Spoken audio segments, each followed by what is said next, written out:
What's up, guys, and welcome to another episode of the Q&A. Oh, it's that time again where people are tweeting me, asking me if I've died or anything. Yeah, it's been a couple of days since we had a video. What was it? Earlier in the week we did Ratanovus, and that was the last thing we saw. Had a bit of a break. There's actually a vloggy style thing talking about fairly boring, real-lifey, whatever style things I'm putting up on Patreon, kind of explaining what's been going on with me this week. But in short, I've swapped my NCM. I'm no longer with Maker Studios, and I'm going to be moving out in 3 weeks. It's going to be pretty badass, and there have been a variety of things occupying my mind. Anyway, I thought I'd break the silence with a cool Q&A for you guys. Lots of awesome questions. Let's just jump straight in, shall we? The first one comes from Chris Bradenberg, who says, "Hey WP, with the new changes to Skyhammer and Spirit Watch, what do you think they could change things in Raid of the Capricorn? I was thinking they could turn it into a dry dock and get rid of the water so we still have the ship but no water." Well, that's an easy way of doing it. Sure, you could just get rid of the water and then all of a sudden it becomes a little bit more of a map. For those that don't know the story here, this is a PvP map that was cut from Guild Wars 2 a while back when they made a lot of changes to basically get rid of underwater content as a part of the PvP environment, because underwater was just so like imbalanced and wonky, and they just got rid of this map flat out because it had a lot of underwater play in it. Specifically, one of the nodes was underwater. That's what most people will already know about. We also, however, on this channel covered through data mining other variants of the map the devs had clearly been playing with, which had more land available, still had some water, but then had like the third node above the ground. A lot of different variants that ArenaNet have obviously played with. In the end, they just didn't like, I guess, and then they've never gone back to. I still like Raid on the Capricorn, though, and I still think it deserves a place in Guild Wars 2, and I think underwater content in general still deserves a place in Guild Wars 2. All they have to do is leave it for hot joins. Hot joins aren't supposed to be a super competitive place. Hot joins are a place where you can go and just sort of experience some fighting other players, and people can set up their own rooms, their custom hot join rooms, however they like. And if you choose to have Raid on the Capricorn, this kind of weird map there, just because it's Raid on the Capricorn and you want to see it, I don't really see the harm there. It's kind of ironic that I say this, that I now think Raid on the Capricorn is best suited for hot joins that should come back, because that used to be the old hot join killer, funnily enough. ArenaNet's default rooms that they had set up would rotate through a variety of maps, and if you ever actually got one of those rare occasions where there was a decent hot join server going on with actual reasonable players that cared a little bit, and there was some reasonable population there, every single time the map rotation would come around to this map, Raid on the Capricorn, it would kill it straight away. Everyone would just end up leaving the room and you'd have to go off and find another one because people really didn't like playing that map. Even the mechanic, the secondary mechanic that was a part of that map, wasn't necessarily just that it had underwater play in it.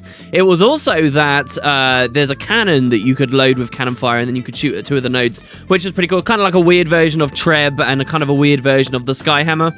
It was a really nice way, actually, of farming up rank points by firing that cannon onto nodes with lots of minion masters around them. For example, you could rack up tons and tons and tons of points like that. But generally speaking, people didn't like the map too much, and it's gone. I do think it deserves to come back to hot joins, though, and I think actually hot joins themselves are a place of Guild Wars 2 that could have a lot of really good work done on them that would really make them shine as a distinct part of PvP. Right now, it really is just the place people go to grind out a daily or two, and you know, there's so much stupid, annoying team swapping, it really dulls and kills the experience. But if there's a bit more work done on hot joins to offer like some different kinds of maps, like entirely new ones like Raid on the Capricorn, or maybe the old versions of the other maps, and to give people more variables they can play with, you could make some really cool game types and really fun things that just stay in hot joins, and I would like to see that a lot. That's where I think Raid on the Capricorn is most likely to come back. I don't know whether we'll ever see it in unranked or in ranked for actual queues, but it could be there for sure. And while they're at it, maybe they can do something with that weird area in Heart of the Mist that once upon a time was the underwater training area with a little dock there, and is now like this sealed off courtyard place. That was an odd area that they don't seem to have gone back to. It could be easy to fault the devs, I'd say, as well, on the PvP side, like, oh, they've got all these weird ideas that they still haven't done, or why have they just killed this map and they're not bringing it back? But on the other hand, they are only just moving into the season's idea. They are only just, I mean, we've just ended season 2. They are only just figuring out what their players want in different areas. The devs have been talking a lot recently about being stewards of the game type and doing what the players want them to do rather than trying to direct it so much. And maybe we'll see these kind of things come forward. Another great time as well, by the way, this has been quite a rambling answer, but another great time that they could add Raid on the Capricorn back would be around the time that they get to look at Living World Season 1 again. and you know they dedicate themselves to repopulating their game with all that content that they'd once made, which is awesome, but isn't currently playable anymore. That would be a nice little window of opportunity for them as well, I suppose, for what it's worth, which is probably not that much. All right, moving on. The next question is from Magic Ian, who says, "Hey WP, it was revealed during an April Fool's video that you are left-handed, like me. My question is, do you use a different keyboard and mouse setup that works better for your left hand? Personally, I've learned to use a right-handed setup without any issues, but I know some people really need to use a lefty mouse. Are you one of them?" No, I'm one of these left-handed people that has forever been hammered by the right-handed world that you should just use right-handed instruments. I remember while I was at school and I was trying to learn guitar, I was almost tempted to get like a left-handed guitar, but everyone was like, "Oh, no, they're far more expensive. You should just learn how to use the right-handed one." And that may or may not have contributed into me eventually giving up quite quickly. I use a regular keyboard, a regular mouse, and to be honest, I'm a bit like everyone else now, in that I'd kind of be a bit weirded out if you told me you can only use a left-handed mouse. Really? I mean, when we're talking about using a mouse, all right, a regular mouse, not even like a Naga or anything, okay? We're talking about 2 fingers, basically.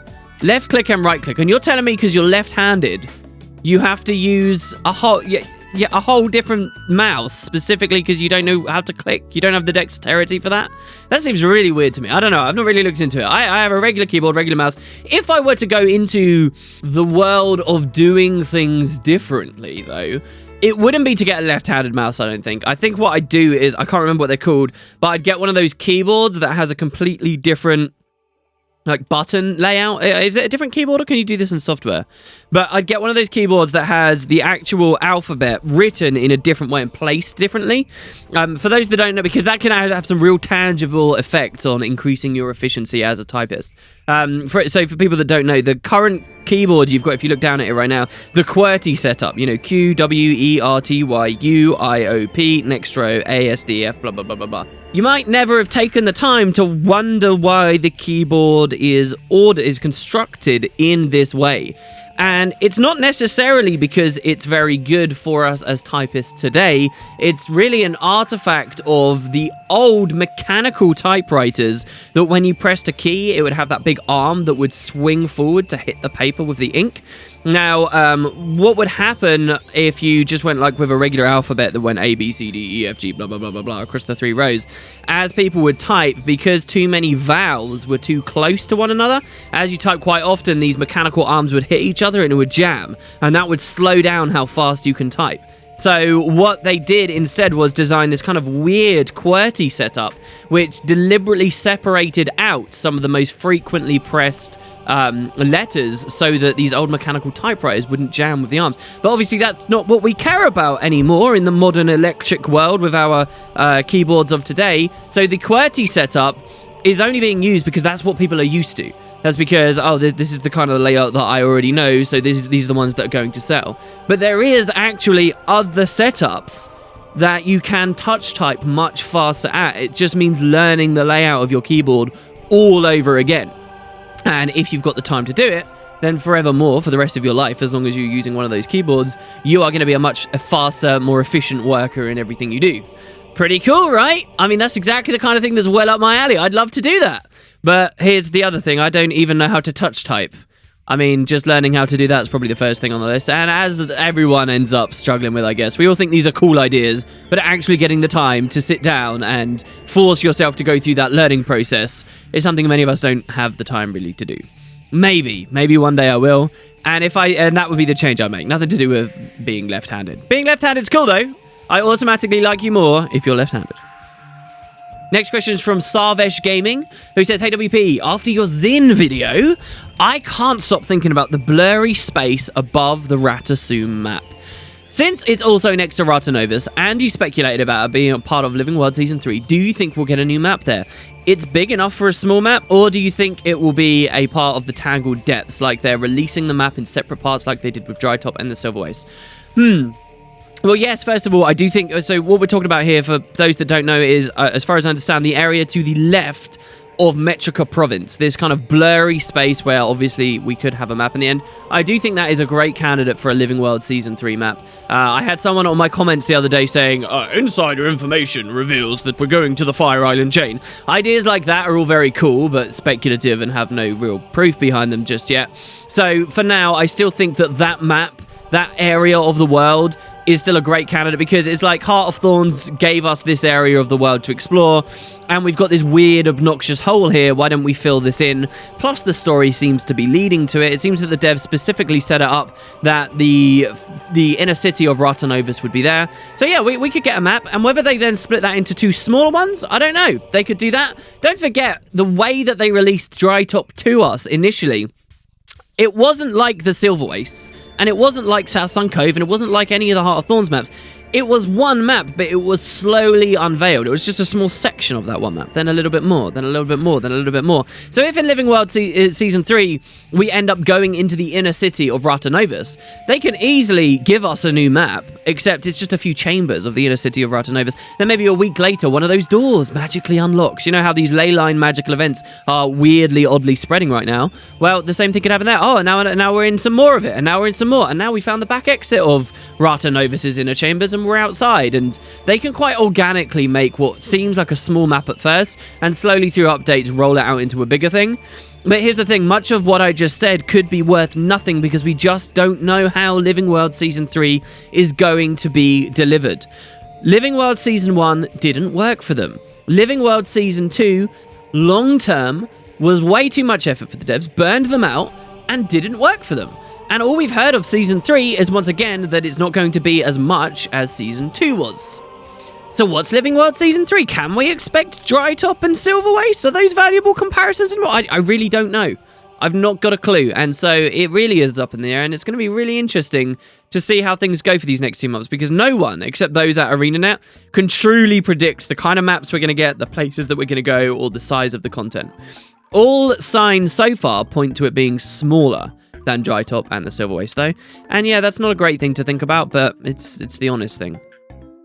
Next, we've got Neil Brown, who says, I have a question that came to me after watching your recent video.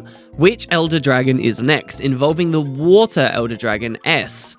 Specifically, how aware do you think the other big 3 are of S? Seeing how connected they are to magic and the ley lines, it feels like they have to be aware there's a 6th Elder Dragon feeding on magic with them, but do they see S as a threat to them? Could they be aware of vaguely where S is and what it's capable of? This is kind of a cool question, but everything you're saying about S doesn't really necessarily come into it. This question is valid for any Elder Dragon thinking of any other Elder Dragon. What does Primordus think of Jormag? Can Primordus feel the magic and the influence of Jormag? Does he like Jormag less because he's icy and Primordus is fiery? Do either of them care about Kralkatorrik? All these ideas of the various interactions of the Elder Dragons is completely untouched upon. Morgemoth is the most we've ever got into this, quite literally, we've got into the psyche and the mind of an Elder Dragon. And even through Morgemoth, through these threats he's given us, through this cryptic kind of talk he speaks of, kind of how he suggests it's our doom to destroy the Elder Dragons and so on. Even he gives no reference whatsoever to the existence of any other Elder Dragon. He just doesn't. And so, yeah, this is all a big mystery for S, but it's a big mystery for all of them. I like the theory in your question here, or the suggestion that maybe they do know of each other's territory, at least through the, the peaks and troughs in the amount of ley line energy or just magical energy in the area. So like, oh, I probably don't want to go over this way because there's not much magic there because blah, blah, blah, there could be an Elder Dragon. But whether they directly think of each other and interact in more meaningful ways than just sort of skirting each other's borders, I don't know. And we don't know when it comes to S, we don't know when it comes to any Elder Dragon. That's what I think the next expansion should start going into, or the next storylines should start going into, because it's some of the more fascinating areas of untapped Elder Dragon potential. Next question is from Isabel Ryborg, who says, hi WP, question here for next week. What sparked your interest in the Guild Wars lore? And how did you dive into it? I think it's really interesting. I love listening to your videos about lore since I didn't play Guild Wars 1. Your videos are a great help for me to understand the Guild Wars world a bit more. In general, I think that detailed lore is one of the most important features in the game, so it'd be nice to hear some tips from you on how to get into the lore. Like I said, I haven't played Guild Wars 1, so would you recommend doing that to get a better understanding of the lore, or do you have other ways? Actually, I don't really recommend playing Guild Wars 1. I mean, I recommend playing it in as much as you'll get a much better sense of this franchise, of where it's been, and you'll get to see firsthand a lot of old environments and stuff. But I mean, so much of Guild Wars 1 looks dated at this point and is so disconnected from Guild Wars 2. I actually don't think it offers that much value. And specifically, I don't think it offers that much value because Guild Wars 1 wasn't very good at telling its story anyway. As much as you'll hear me on videos going on about how Guild Wars 1 set this up and how Guild Wars 1 said this and Guild Wars 1 said this and this is a drop story from Guild Wars 1 and this is a drop story from Guild Wars 1 and this is a drop story from Guild Wars 1, that's all still coming from a game where you really had to dig deep to look and find the story. Take that video I did earlier this week about Zin, about Ratanovas. That's a Guild Wars 2 contemporary Heart of Thorn story that most people will miss and have to really dig through to find and put the pieces together themselves to come to some really fun speculation.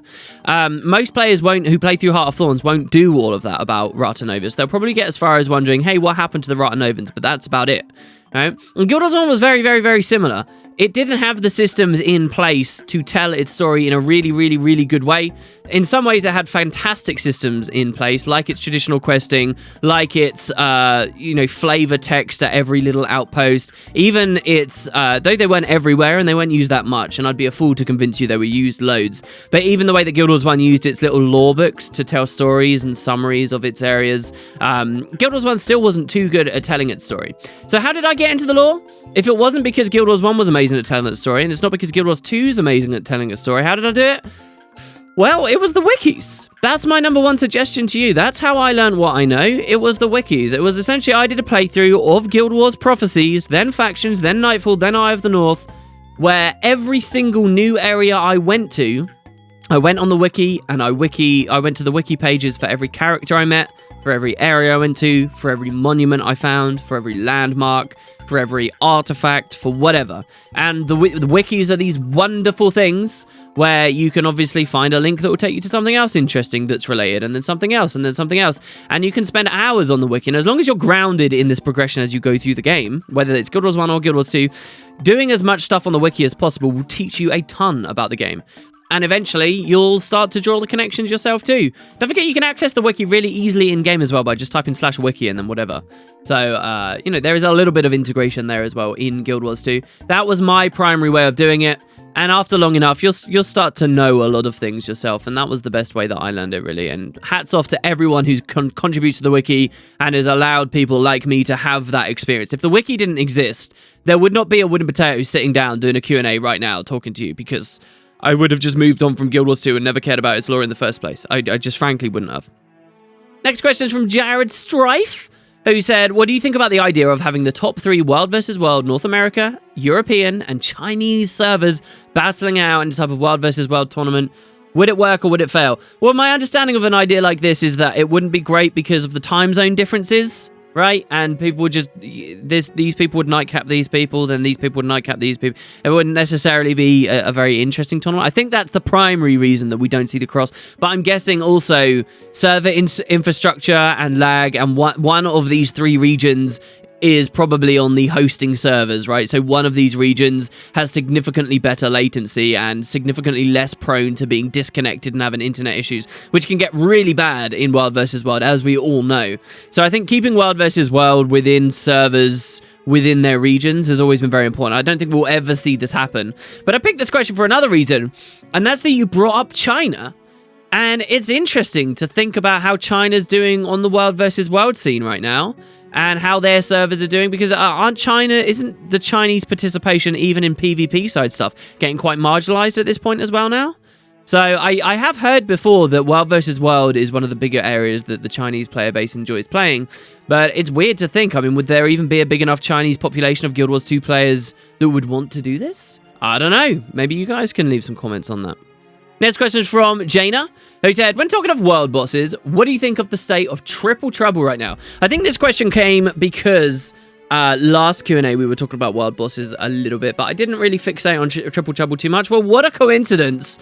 The footage in the background today, I'm hoping, unless I've accidentally deleted it already, should be of my first Triple Trouble run in a long time, since way before the expansion came out. I hadn't done a Triple Trouble for a long, long, long time. What do I think of the state of it?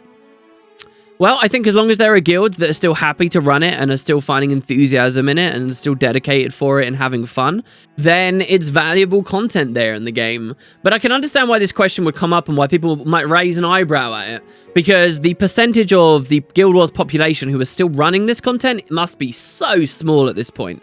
And so then people are wondering, well, is it really that valuable if there aren't too many people doing it?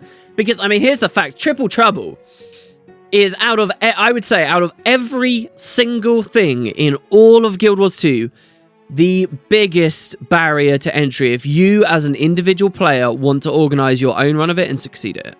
Triple Trouble is far harder to set up your own run than it is to kill any other world boss, to set up a raid, to do a Fractal 100, to do whatever you might consider is difficult in this game. Triple Trouble, if you want to orchestrate your own run of it and be successful, it's the hardest thing to do. It takes an incredible amount of players, and it's going to be hard to find the amount of players that actually have enough faith in you that you're going to be able to complete it, and then to actually get in the practice to pull it off. When people aren't fighting each other over world first on it anymore, and once most people have got their armor, like, I mostly stopped running it after I got the armor, and I never planned to, but after I got a piece of the armor from it, after, you know, like a year solid of running it, I don't do it anymore. And I went back to it just on a whim. The other day, somebody whispered me, said, hey, your old guild's doing it. Do you want to join on? So I just joined on. I came to the map, and it was a lot of fun. It was cool. And I was amazed at how many little things I'd already started to forget about the encounter. But it was fun, and I think it's cool that the MMO has some content in it like this magical, crazy, difficult thing that you're very rarely going to see get ran, and there are dedicated communities for. Even if that is a small amount of the population, I think it's cool. And I also, for what it's worth, really appreciate that when Heart of Thorns came out, ArenaNet added those extra achievements for killing the Triple Trouble heads again. So people could go back and people could do it again, and they get mastery points for it and stuff. And that is one of the primary reasons you see people run at the moment. They're like, oh, I want this Corteria mastery point. I guess I'll go do Triple Trouble. Oh, I want these achievement points. I guess I'll go do it. And it leads me to wonder about this peculiar idea where, what if each expansion, ArenaNet added a couple more achievements? Again, just to re-incentivize every expansion. Hey, not only is there all the expansion to do, but you can once again go for these achievements, killing these bosses like Triple Trouble each time. Kind of like how PvP seasons reset. I don't know, it's a weird thought. I don't know, I will see what you guys think about that, but I like Triple Trouble, and even if few people are doing it, I like what it stands for in the game, and it still, to this date, represents the best content patch for PvE that I have ever played in terms of the amount of playtime I got out of it, and especially one of my highest moments of all of Guild Wars 2 in PvE was the first time I beat Triple Trouble. That was incredible. That was still a greater sense of euphoria and of success and victory than I got even for completing the raids. Still, to this day, it is the height. So I think it's worth something for that. Next is Casper Lunsbakken. This is the last question. Who says, hi WP, a long time ago, I asked what you thought about the portal north of Brisbane Wildlands. What relevance do you think it will have now? And apparently this was the questions and answers titled Brisbane Hidden Zones Books, etc. from the 30th of October 2013. Well, I do wonder what my response was back then. Probably something wildly off the margin.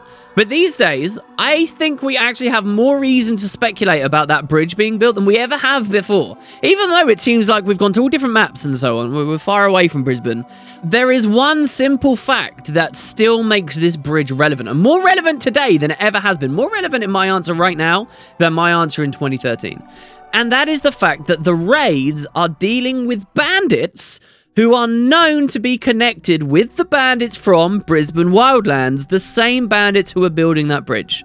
All right, and so what that means is the bandits, the White Mantle, the stories we're experiencing in the Forsaken Thicket could very easily and very comfortably segue right into that bridge. All it has to take, okay, is in Wing 3 of this raid, we hear blah, blah, blah, Lazarus, whatever, whatever, whatever. Oh, the White Mantle have this terrible plan and they've got their bandits underway dealing with it? Well, where are they? Ah, well, apparently they're going north of Brisbane Wildlands. They've been trying for a while now to traverse those areas. I think they built a bridge. All right, let's go, right? Like, it's as basic as that, okay? It doesn't have to be so amateurish as that, but it is as basic as that, and all of a sudden that bridge is relevant, and all of a sudden, guess what? The next raid, not the next wing, the next raid altogether, is located north of Brisbane Wildlands. And you'd be surprised. Look at the wild map. Press M, go in game, look at the map. north of Brisbane Wildlands, we're basically back in Kryta, like full on back in Kryta. There's been a lot of talk before about a map west of Queensdale and about obviously Lake Doric, the map north of Divinity's Reach, which I've done a Tyria 3D video on, and people still get accidental map completion bugs relating to more Krytan maps, closer to Kryta, closer to the Queen, closer to the White Mantle. Bandit activity, it all makes sense. So ArenaNet could bring us there very easily. And that would be the final place, right? That would be so many of the updates since Guild Wars 2 came out, branching off of Brisbane Wildlands. First, we have Drytop, then we have the Silver Waste. Silver Waste obviously leads to Heart of Thorns, and now we get this next map as well. Whether it's a raid or a full-on map, I don't know. But I think it makes a lot of sense that that could be where the next raid is. We shall see. Anyway, there you go, guys. That's the Q&A for today. If you've got any questions, please feel free to leave them down below. Hope to have regular videos coming out for you once again very soon. And as always, have a great evening, everyone. I'll see you next time.